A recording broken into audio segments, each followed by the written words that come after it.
Hello friends, welcome to Creative Medicine. In this lecture, we will learn about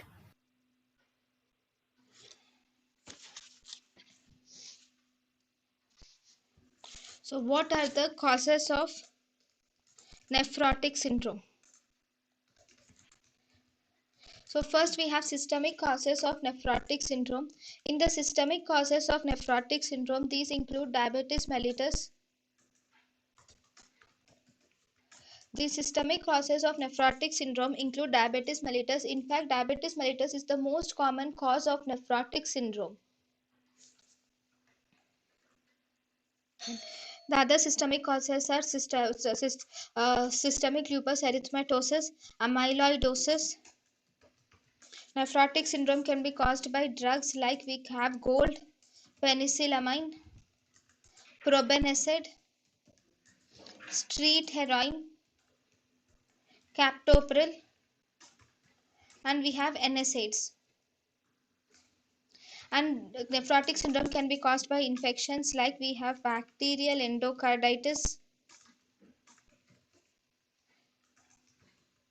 hepatitis B, shunt infections,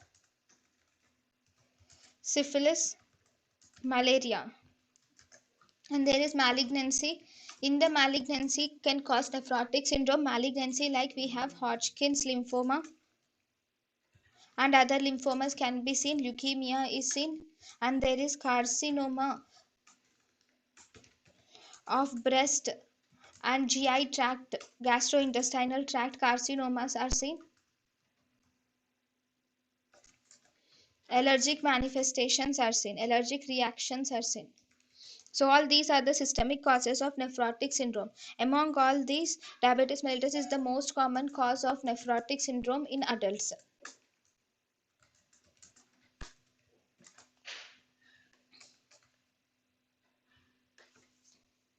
Then the other causes are this can occur due to a glomerular disease. In the glomerular disease, we have minimal change disease. Then we have membranous glomerulonephritis or focal glomerulonephritis, or we have membranoproliferative glomerulonephritis. So whereas these are the main causes of nephrotic syndrome. thank you and thank you for watching.